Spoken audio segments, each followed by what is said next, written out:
Thanks for coming to hang out with me today. If you're new here, welcome. My name is Lacey, and I'm known as the Sleepy Stitcher here on YouTube and Instagram. This is my Flosstube channel where I talk about all the cross stitch things. And if you've been here before and you're coming back, thank you genuinely for just sticking around and being a part of this journey with me. I'm enjoying it so much. So I told you guys when I started these were going to be bi-weekly videos, and my second floss tube came like after a week and a half, and I'm early again. Actually, it's barely been over a week this time. And honestly, with two little ones, life gets hectic, and when I see an opportunity to film, sometimes I just have to jump on it. And it's the same with my stitching. If I have an opportunity to stitch, I need to jump on it. So I'm not going to set a date. I'm not going to tell you guys I'll be here every 2 weeks, and I'm definitely not going to say it's going to be every single week, because I don't want to put like a whole lot of stress on myself to like meet a demanding schedule. So let's just say I'll definitely be seeing you guys every 1 to 2 weeks. Maybe sometimes it'll be every week when I'm making a lot of progress and I have some extra time. And when progress is slow, I can give myself an extra week and it'll be fine. So I made a decent amount of progress, not as much as last time, but I've also had less time because I've gone back to my old job just for a couple of weeks. Not only am I back at my old job right now, but I'm taking my 1-year-old with me. He's in the office with me, he's running around, he's very distracting, and so I don't have a lot of extra time, but that's okay because this is like super temporary. So I want to jump right in. First things first, my new start, my exciting new Victorian murder mystery stitch along start. So it's from Stitchingly Stitch Alongs, and it's titled Threads of Deceit. It's a Victorian murder mystery, and every week we're going to get a clue, which is a chart, and it's the last thing that the victim was stitching, to my understanding. And then we're going to get a chart to stitch. So for this first week, the chart that we got to stitch was the same as the clue chart, and the clue came in 2 parts. So the victim's name is Arabella, and my character is the lady of the house. So she hosts a stitching society with all of these high-class ladies who come over and they stitch and they chat and whatever high society ladies in London do. And one of them has died unexpectedly, and the lady of the house just knows something's up, something's wrong. So she finds in Arabella's things her most recent stitched piece, and that's where the clue starts. And I just want to say I got a comment on the last video about it. Maggie from Homemade on the Ridge, she watched my floss tube, she heard about the mystery, she was intrigued, and she signed up too. So we've been chatting on Instagram. We picked different characters, so the story's going to differ slightly, at least the perspective that we get the story from. So we've been chatting about it. When we got the first clue, it was the first part of Arabella's stitching, and I'm going to show it to you guys. So here it is. This is clue number 1. So I was like, what in the world could that mean? It's just some flowers, right? And Maggie suggested, well, maybe it's a flower bed or a garden. And then I started thinking, okay, maybe the flowers are poisonous. Somebody poisoned her with flowers. And if you look closely at the blank spots in the flowers, they make X's. So I was really digging into that. I'm like, maybe there's an X. Maybe the X means something. But Maggie was right. And when we got the second half of the clue on Wednesday, it said that this clue was the location, and the location was the garden. So then the lady of the house goes to the garden in the second part of the clue and finds Arabella's locket that she usually wears, and she's never seen her without it, and it's hidden under a bench. It doesn't look like it was just dropped. It's purposely put there. And she also thinks that Arabella was leading her to the garden in the stitching. So the locket has a picture of Arabella's ex-fiance, Lord Henry Davenport. As far as the lady of the house knows, they were split up. They weren't talking or getting back together or anything before her death, but now she's questioning that. So if you guys remember, I had tea-dyed a piece of fabric to use for this. Well, I started stitching on it, and I meant for it to be 14 count, and I thought it was. and I was like, these stitches are tiny. And I was using 2 threads, and I'm like, this is bulky. No way, this is not 14 count. So I pulled out a tape measure and I measured it, and sure enough, it was like 20 count. Maybe it was 22, I don't know. Either way, definitely not 14. So I was slightly frustrated because I was like ready to start stitching immediately, but I happened to have one other piece of fabric put away that was just big enough. So I completely frogged the stitches that were in it because it was a thrifted piece of fabric that had old stitching in it, and I coffee dyed it. So this is the results of that. I would have liked for it to be a little darker, but I was also just in a hurry to stitch. So I was like, nope, we're pulling that out now. And it's fine. I still like it. I still get like Victorian vibes from it. Maybe you can see better back here. It still kind of looks a little old, and there's a little bit of modeling, and I'm really happy with it. If you follow me on Instagram, you'll see that I've switched the colors a little. On my last video, I asked you guys what would be good colors because we're supposed to pick our own 5 colors, and it's not my strong suit. And someone was like jewel tones, and I'm like, ooh, yeah, that's good. So that's what I did, but I was using, I wrote it down, DMC 780, which is like a goldy topaz looking color. And I did a couple stitches on here. As soon as I saw this pattern, I knew I didn't feel good about the 780, which I had been questioning since the beginning, honestly. Should have been my first clue. And I did a couple stitches of it on here, and I'm like, no, that doesn't show up nice. And I just didn't think it was going to go with these flowers the way I wanted. So the replacement is this DMC 3712, this blue-green color right here. And I'm really happy with it. I think it looks good. I think these colors go nice together. I like that the blue kind of breaks up the purple and the red. I really like this. And for my other 2 colors, I have DMC 986 and 3750. And they're both very dark, look very nice. It's a mystery stitch along, so of course I have no idea what the rest of the pattern is going to look like, but I feel like either way, it's going to look really nice. These colors are going to go nice on the fabric. And so every Monday, we get the clue and then the stitching. So my primary focus right now, like my #1 priority is when I get the pattern, start stitching on it immediately. And then start talking to Maggie and trying to figure out the clues. Right now, I don't know what the locket means. I feel like, I mean, it could mean so much. We're at the beginning. I want to say it can't be the fiance because that's too obvious. But maybe it's not. Maybe that's how they get you. They know you're going to think like that. I listen to too much true crime and watch way too many crime shows. I'm going to be overthinking this through the whole thing. I already know it. But luckily I have Maggie to chat about it with. And it's still so early. Like, this didn't take long. I did these few flowers really fast. If you're interested and you think this sounds like fun, maybe you just wanted to wait until you saw some of the pattern and now you've seen it and you know it's beautiful, you should join. And feel free to reach out to me here or on Instagram. I would love to chat about it. I love making stitchy friends. Really quick, while we're on the subject of stitchy friends, that's the main reason I wanted to start Flosstube. I don't know anyone really that stitches, or at least that does it more than like casually, and I wanted to make stitchy friends. And so far, my expectations have been above and beyond met. I've already got a few people that I've been chatting with on Instagram that I've met through Flosstube, and they're amazing. And I do want to give a quick shout out to Dawn Marie from DM's Crafty Vortex here on YouTube and Instagram, and I will link her in the description. We've been chatting. I love her projects. They're beautiful. She has wonderful taste. She is a super enabler, and she wants me to start all the things, and can't be mad about it because I want to start all the things. I'm just trying to have self-control. But if I were going to start anything else right now, which I'm not today, but if I were, she's doing this little Halloween witch, and she's doing it with someone else. I want to say she's doing it with Hannah, and I can't remember Hannah's YouTube right now, but I'll figure it out and I will link her. They're doing it together, and it is the most beautiful little Halloween witch I've ever seen. And I would definitely, if I were going to start something, I would start that, but I'm not right now. Okay, sorry for the little rambling. On to the whips.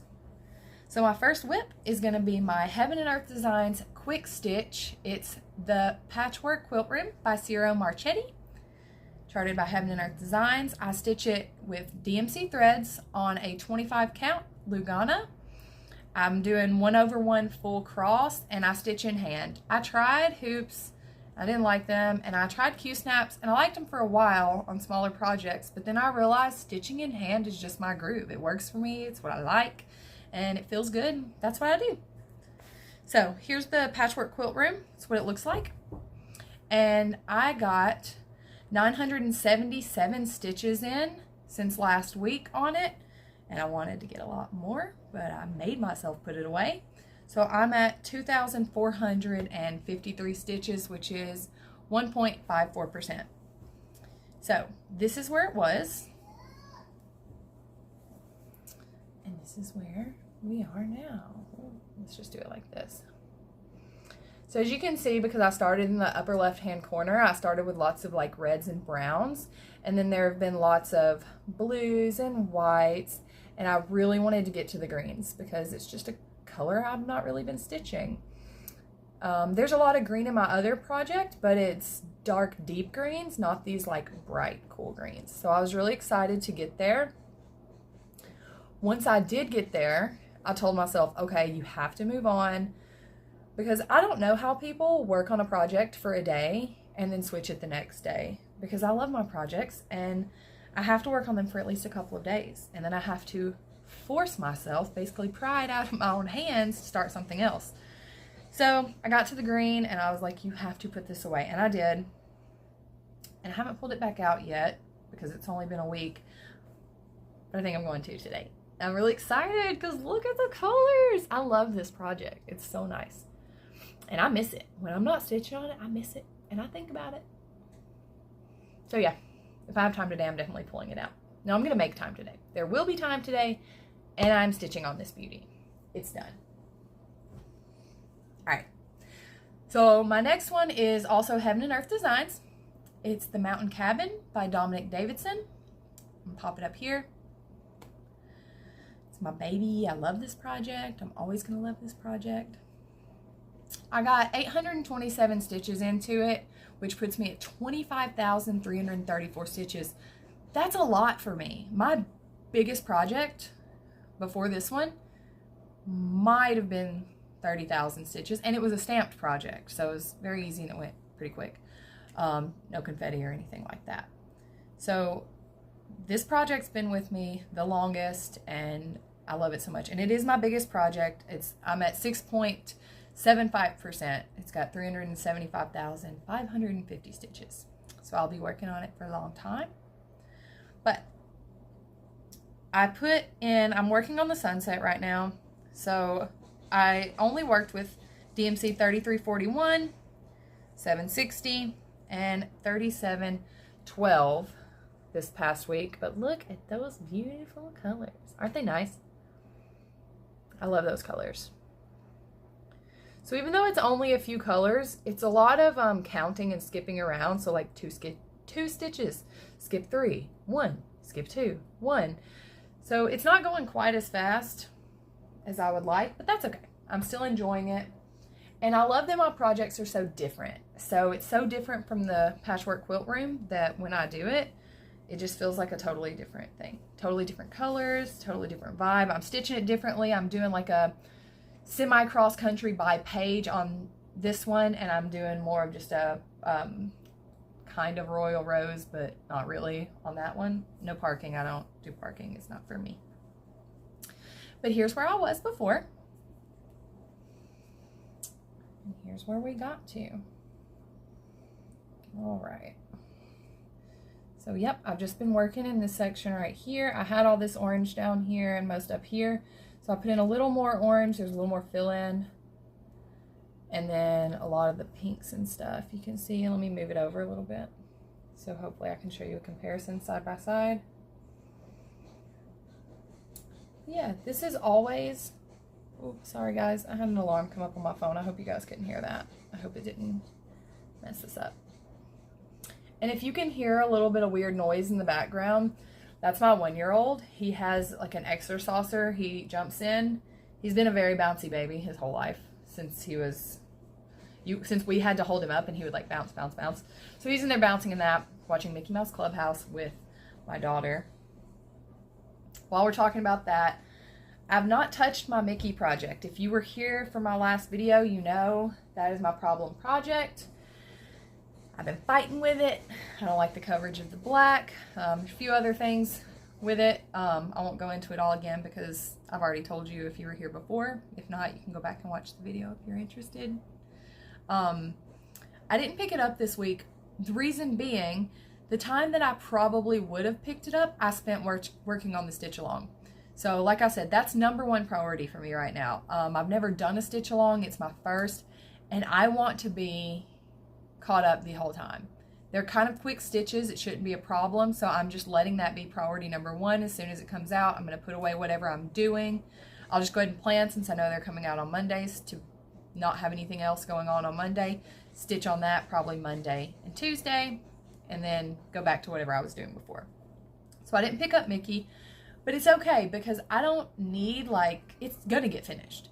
And it's going to get finished because I've told myself I will not be starting anything until I finish Mickey.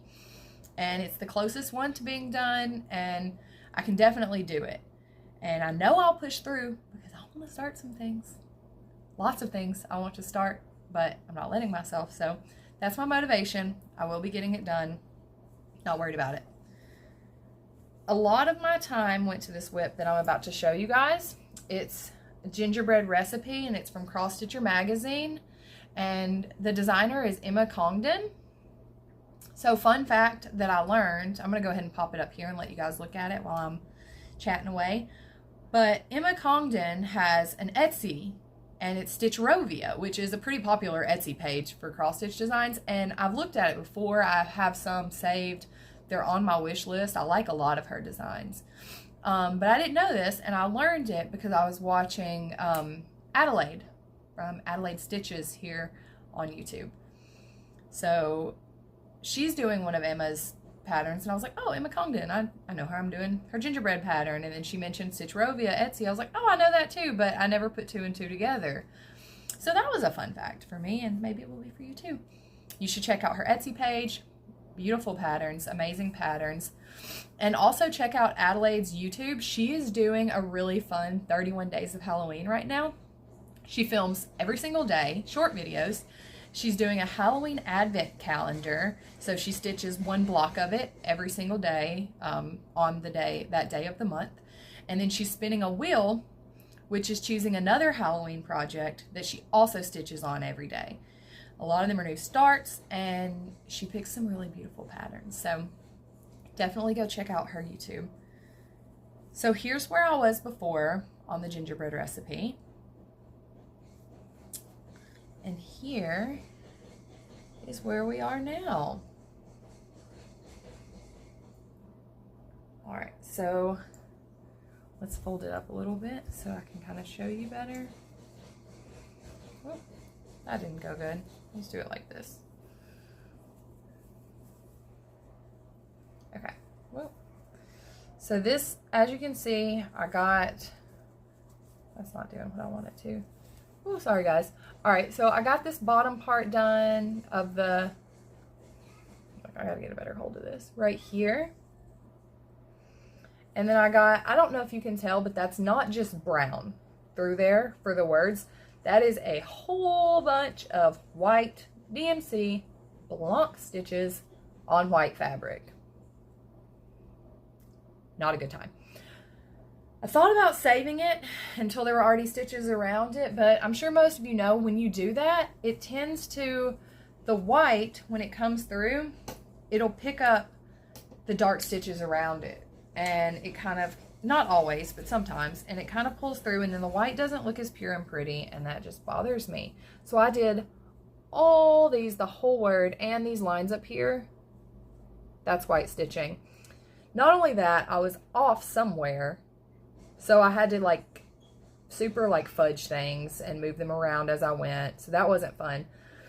But the reason I did all of that is because now there's just a whole bunch of fill-in left here. So I wanted to turn this into like my travel project and bring it to work. Not like I have a bunch of time to stitch at work because I definitely don't. But if I do have time, I want to do that. And any other times when I just need mindless stitching, like if I'm really tired after a long day, don't want to look at the pattern, just want to go through, this is my easy pattern right now until I'm done with that fill-in. And I don't know if anyone caught this. If you watched my last video, I said I will not work on this. I'm going to make myself frog this first. I didn't do it. In my defense, I started it in the car and I didn't have like the little clipper thing, I don't even know what it's called, that I like to use to frog because I don't like to use big scissors. So I just kind of got started anyway. And then I got distracted and I was just doing it. And every time I pull it out, I'm not thinking about frogging, I'm thinking about stitching. So that's what I do. So I'm going to put it back up today and maybe remember to get those out and do that. I need to remember because it's bothering me and I don't like it there. I don't like frogging. Frogging bothers me. It makes me not happy. It's not fun. It takes a long time. And then you don't have anything pretty to look at. It's not like if stitching takes a long time, okay, cool, fine, now look what I did. Frogging takes a long time and you're like, well, I made backwards progress. I know it's still progress and it has to be done and it's fine. I just don't look forward to it. So that is that. That is all of the cross stitching I have. I have one crochet project to show you guys, which I'm really excited because I said I wouldn't have it done, or I probably wouldn't have it done, and I do. So that's exciting. And then I just have a couple of little fun, I guess you can just life update type things, semi cross stitch related, some not. So if you're not interested in the crochet or the life type stuff, then feel free to go check out your next Flosstube, do whatever, and I will see you here in 1 to 2 weeks. So for the crochet, I did the 6-Day Kid Blanket by Betty McKnit. I did it with Big Twist yarn in Varsity Yellow, Slime, and Sky Blue. I didn't pick the colors, my daughter did. It's for her. In my last video, I told you guys I would probably not have it done because I was working on the border, and that's not my thing. Hold on a second, I have to go check on my 1-year-old. All right, guys, I'm back. He's fine. He's a little cranky. He's adjusting to being at my job with me all day instead of at home alone with me all day like he's used to, and he loves it. It's a lot of fun. I work at our church, which is also a school, and he gets to hang out with the kids and the teachers, and he loves them. He's very social, and it's fun, but he's adjusting his schedule, so he's napping not as much, and anyway, he'll be fine, and it's very temporary. So I was telling you guys about my blanket I made. I told you I probably wouldn't be done because I had only border left, and I don't really like doing border, but as I was doing it, I realized I started this blanket because I love the pattern, not because I wanted to do some fancy border, and I don't think it needs it. It's a really nice pattern. So when I felt done, I stopped. And it's good. It's freeing, and I enjoyed it. So I'm going to go ahead and just show you guys. This is the 6-Day Kid Blanket by Betty McKnit. This is some of it, as you can see. This is how much of the border I did. Her favorite color is yellow, so I just did a little bit of yellow on the border so that that's the primary color. I'm not going to be able to show you how big it is. It's not going to fit on camera. It's bigger than a toddler blanket, but smaller than an adult size blanket. But I'm really happy with it. If you're not familiar with the 6-Day Kid Blanket, there's lots of variants. This is the snowflake variant. The different variants are just where you swap colors. So you could do this pattern over and over in the same colors even, but different variants, and it wouldn't look like the same blanket. So I'm going to put a link to that because it's really nice. I wouldn't say it's a hard pattern. I'm not like an expert crocheter. I haven't been doing it long. It was fine. I recommend definitely doing the swatch first. I don't do swatches first, never do, just kind of go with it. But it was helpful to practice on like a small scale because I did make a few mistakes, and I was like, oh, okay, that makes sense. And I could see how the things worked so that I didn't have to end up ripping out hundreds of stitches. It was just 20 or 30 or whatever. So now I have one more to do for my son. He picked his colors. You can see them back there minus the yellow. One's really dark, so maybe you can't see it. I'm going to do a like chevron type blanket, but I don't know when I'm going to start it. I want it done by December 1st, but I don't have like the crochet bug right now because I have the stitchy bug. Like, I have the stitchy bug. All I want to do with my free time is look for patterns, grow my wish list, buy patterns, buy supplies, watch Flosstube, make stitchy friends, scroll my cross stitchy Instagram, chat with my new stitchy friends, and stitch. So, and it's fine. I'm doing it and I'm loving it, and Flosstube has been wonderful to me so far. So genuinely, from the bottom of my heart, thank you guys for supporting this journey of mine. It is everything I thought it was going to be and more so far. So, you know, I'm very happy, and I hope to do this for a very, very long time. All that to say, need to make the blanket. They're supposed to be Christmas gifts. I'll do it. They don't take super long. Hopefully the chevron one won't take long. I don't know. I haven't made that one before. But I figure it's going to be pretty simple. So probably start it in November if I haven't started it before that. So there's that. I wanted to share a little bit of stuff that happened over the past week and a couple of days with you guys. So as soon as I filmed the last video, I saw on Facebook that the craft store, the only like American craft store here that sells DMC threads, or any cross stitch threads of any brand, was closing down because the building was condemned. So I was like, well, I'm gonna go, and they have like a 60% off sale. I'm like, I'm gonna save so much money. So I made a list and I narrowed it down to the top 24. I mean, you always need more colors, right? And I'm doing full coverage, so like always. But I narrowed it down to like the top 24 that I will need next. And I went expecting to save all this money. Guys, first of all, we get there, like I said, the building's condemned. You have to wear a hard hat to go inside. So that was a sight. My husband wasn't there. I took a picture and sent it to him. He was very sad he didn't go at that point, but can you blame the man for not wanting to go craft shopping with me? Like, he knows better. He knows better. So yeah, I get there, have to wear the hard hat, and I go and I'm like, I'm gonna get all these colors. You guys, tell me why the threads are $1.60 a skein.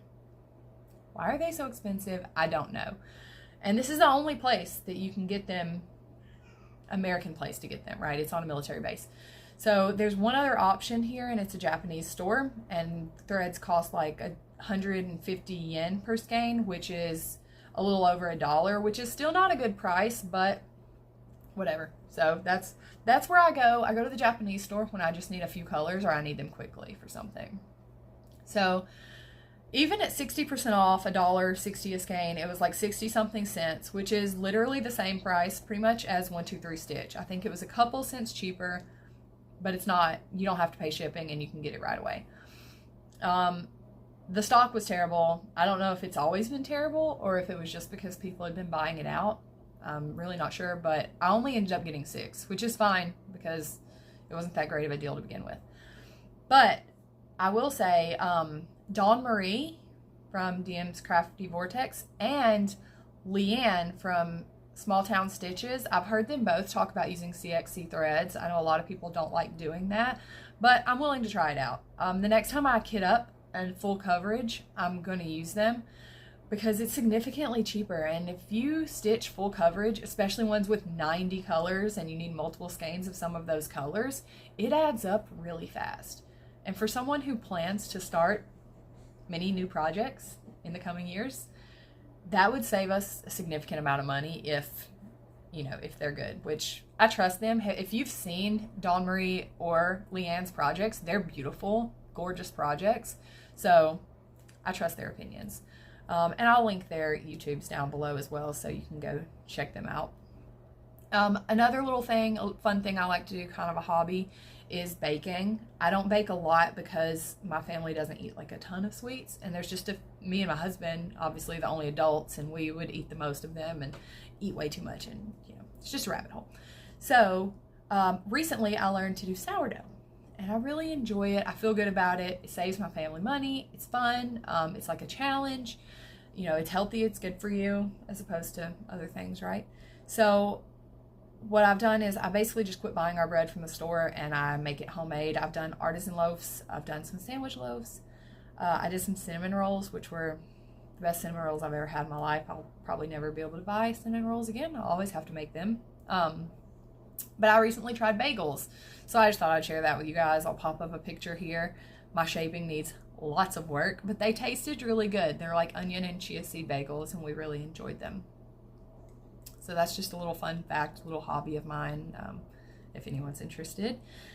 And then upcoming, I have an event with my daughter at our church where it's a kids cookie competition. So the kids do the baking and the adults are just kind of there to help. We're there to make sure they don't burn down the kitchen, make sure they don't put anything like really gross in the cookies that's gonna scar somebody for life. And so it's gonna be fun. My daughter's excited. She loves getting in the kitchen. I think I'm gonna do fruity pebble cookies because she's a kid. She loves rainbows. I'm gonna let her choose, but that's what I think she's gonna choose. But if anyone has any super fun little cookie recipes you want to share that a 5-year-old would love, I'm interested, and I would definitely check those out.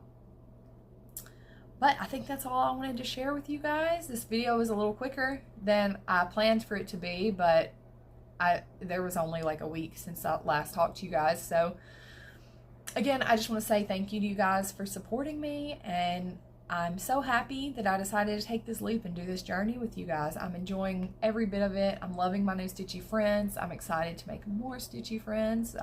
Feel free to reach out in the comments with any questions or suggestions that you have about any projects or anything. Feel free to enable me with new projects. I'm always adding to my list, but I'm trying to be very good right now and not start anything. But I'm always looking to add to my list. So thank you guys for sticking around. Feel free to check me out on Instagram if that's something you're interested in. I'll go ahead and link that below too. And happy stitching, guys. I'll see you in about a week or two.